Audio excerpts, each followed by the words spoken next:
Welcome back to Dubbzi Bricks for another episode of Building Gotham City in Lego.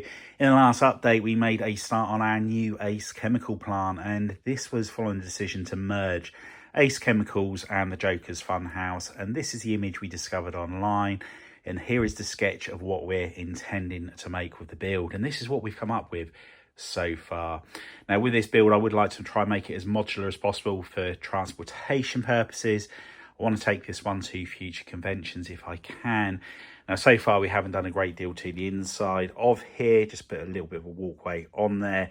But what we're going to do is continue working on the externals, get the size of this how we want it to be, and then we'll be turning our attention to doing the inside of the build and also attaching things like the roller coaster and all that good stuff. Now, the one good thing with the building being over in this corner is there's no height restrictions as such. I can go as tall as I like and it's not going to be obstructing the view of any other structure in the city. So that's quite good. It can be very prominent in the background of the city. So without further ado, let's take this over to the table and let's get started. So here we have the building back on our table here, and we're going to be working on this section first of all, which is the entrance to Ace Chemicals. This is the parts where we're going to have the red diamonds, providing they look okay colour-wise on here, whether they match everything else around. But I am thinking I need to have Ace Chemicals written somehow across the front of the building here at the bottom. There is going to be a massive Ace Chemical sign at the very top, but if you're putting up outside of a building, normally you would have the company name above the door or somewhere where you could easily see it. So that's what we're going to work out first, how we're going to do that. And then after that, we're going to start building some sort of cylinder that goes up the front of the build. And here we have our chemical sign to be built into the structure. And this wasn't the first attempt. I did experiment with a couple of other techniques. However, nothing looked quite right. And this ended up being the one that I was the happiest with. And I've gone for a couple of interesting techniques here, like placing a tile on its side there. Luckily, with the 2x1 tiles, they have got no stud on the back, so you can actually slide them on a snot brick partway through. So on the back here, as you can see, we've got them sticking out just a fraction. I've gone for dark orange. I think it's going to be the perfect colour. Plus, it was one of the only tiles I had where I had a lot of these quarter circles in the quantity that are required. Now I've got the chemical sign created. Let's attach it to the wall and then we can carry on building those walls up. And this chemical sign has certainly caused me a few problems. Just can't get it looking how I want it to. And I've set it back inside the wall here and it just doesn't look right. The word Ace is going to be protruding from the wall, so I think maybe the chemical sign needs to as well. So I'm just going to strip the tiles back, bring the light bluish grey bricks forward a little bit, and then just see how that looks. So here we have the chemical sign sticking out from the wall. We're much happy with it looking like this. The only thing I am wondering is with the colour of these tiles. I really like them. I think it really does suit the colour of the build. But it's whether or not they're actually going to stand out enough on other parts of the build, as I want to keep the colours uniformed. So the big Ace sign that will be going on the top, will the dark orange work on there? Or would a green or the bright red pop more and make it look better? This has got a more darker feel about it, whereas I feel like the red would have more of a comic book feel. So yeah, just need to have a good think about what the best colours are for the mock. But now we've got this sign where we want to have it, let's carry on building the walls up around the back of the build here.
And that's 2 rooms down and 1 to go. And we've put the cross sections in there just to give it that little bit more detail.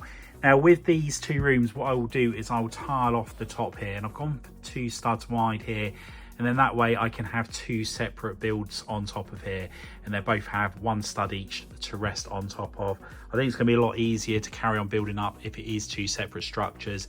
The next part of the build on this bit here is going to be a lot lower than that one, so strength wise it makes a lot more sense for it to be separate.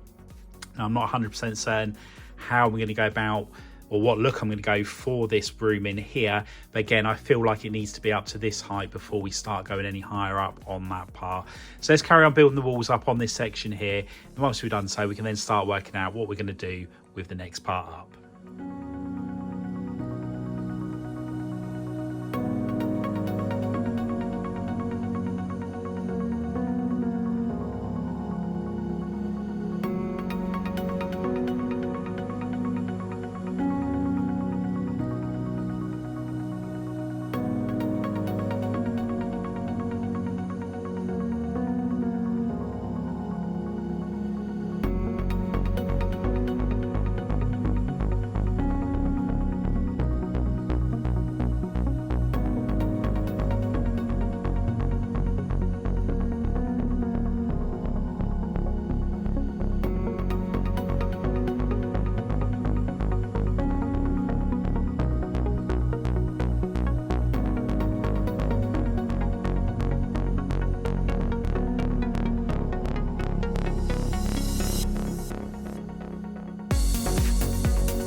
And there we have the base floor all built up to pretty much the same level. Just need to find some more 2x wide plates out. And then once I've done that, I can then tile it all off, ready for the next sections to all fit on there. Just need to work out what style I want to do the ace on here. And it doesn't need to match the chemicals that is just below there. But it would be nice if there was some similarity to it. But yeah, I really like the dark orange on the build. I'm just not convinced it's going to look right at the very top. There's something that's shouting out red or green to me for the ace sign. But it's quite easy for me to change these tiles over at a later stage. Anyway, so have a good search through my parts collection, see if we can find any more 2x plates, get that all sorted, get it tiled off, and then we can make a start on the next floor up. And here we have the start of the next floor up, and as you can see I've got a little bit here sticking out, and that's because I've noticed it looks like there's actually a control room that overhangs on the Ace Chemical building in the image that I'm using for my inspiration. So I thought I would add that on there. I quite like the idea of it overhanging a little bit. I may even move it over by maybe 2 or 3 studs, so it's over part of this one as well. I think that might look quite good. It is going to mean I'm going to be changing how I originally envisaged this top section going to be. Not by much, but it's certainly going to add more character. Now, one other thing I am going to need to do is amend this sign here. As originally I was going to have Ace coming up to about there. So these are 4 studs in height, and Ace was going to be 6. However, now that's there, it won't work. So what I'm probably going to do is remove this row of bricks here, lower the chemical sign down, and that give me just about enough room to write Ace above it. It's a quick, easy move because this is all one separate build and it's just integrated by a couple of studs. I can get that all sorted relatively quickly.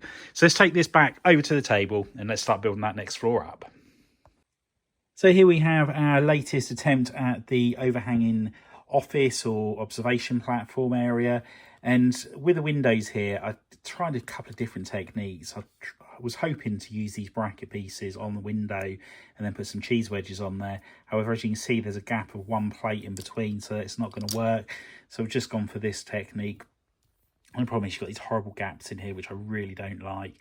It would be nice to be able to have these brackets on there, put a cheese wedge on, and that would have closed the majority, if not all of the gap. I could have put a 2-wide window, but it would have been such a small window. I just don't think it would have looked right. So I am going to continue to have a think about other options with this. But I'm going to leave it as it is and just carry on building the rest of the walls up around the structure. And here we have the observation room all in place, and I'm not liking the look of it. I don't like the gaps in between the windows, first of all. I'm not liking how it's overhanging at the moment. It's just ruining the look of the front of this part of the build for me. So I think what I'm going to do, I'm going to take this back to the table, take that off, build this section up how I was originally going to build it, and then we look at another place for putting one of these rooms a little bit further on in the build.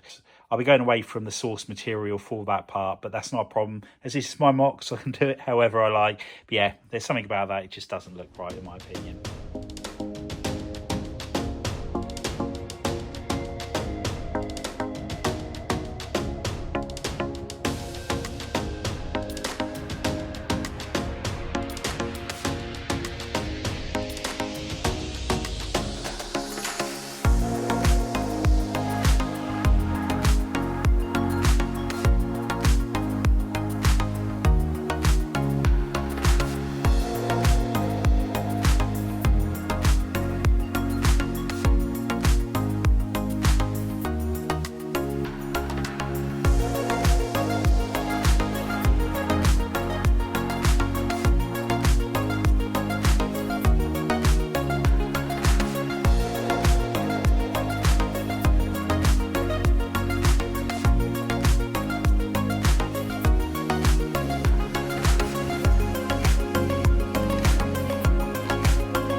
Here we have the cylinder shape that we're going to be putting onto the front of the building, and I'm going to be using this long Technic axle here just to make sure it stays all in place. I'll replace that black one we got the back there.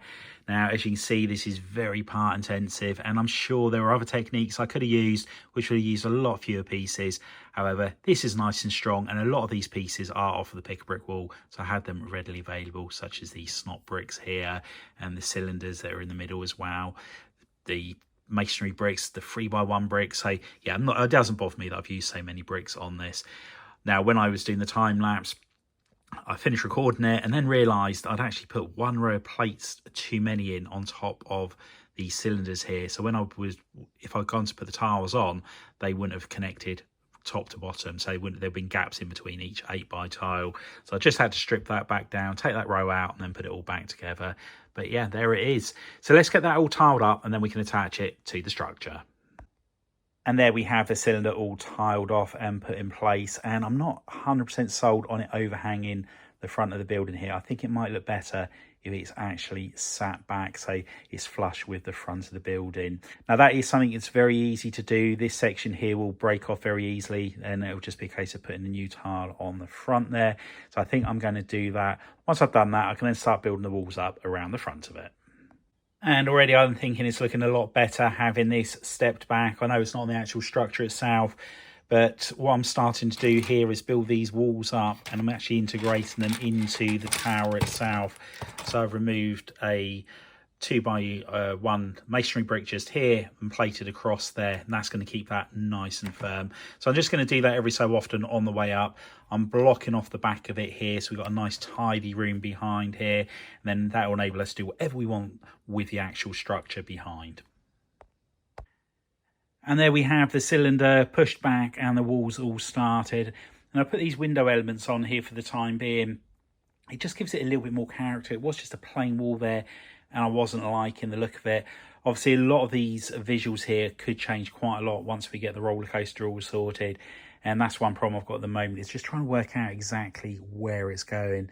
As I mentioned in the last update, I want to get the whole structure pretty much done, and then I'll work out how I'm going to do the roller coaster, and then I'll make the necessary amendments to it afterwards. Now, that might seem the long way round of doing it, but I feel it's the more realistic way of doing it, as if the Joker had come along to Waste Chemicals and then made it his funhouse, so to speak, he would have had to have built the roller coaster around the actual structure. So I think it's going to work out a lot more realistic doing it that way. But let's move this over to the city and see how it's looking on the table. And here we have the structure on the table, and height-wise, I think it's perfect. When I pan around and you see the Arkham Island over here, height-wise, being that little bit higher, I think it's going to be absolutely spot on. We're going to go probably about another 5, maybe 6 bricks higher on top of where the inverted slopes are just there. And And then we'll have the ace sign at the very top as well. Now, looking at it from here, all of a sudden, I'm not liking the chemicals in the dark orange. It's just not looking right. And I think possibly the bright red is going to be the right colour for it, or possibly even the lime green that we got the Funhouse written just there. But I think I'll just have a little bit of an experiment with that further down the line once we've got a lot more of the build all built up there. But all in all, really happy with how this structure's coming on. Anyway, that's all we have time for. I hope you've enjoyed the update. If you have, please remember to give us a big thumbs up. If you haven't already done so, please consider subscribing to the channel and hit the notification bell so you don't miss any future content on the channel. And if you know anybody actually think would be interested in building Gotham City in Lego, if you could share the channel with them, it'd be much appreciated. Hey, thanks for popping on by, and I'll see you next time. Bye for now.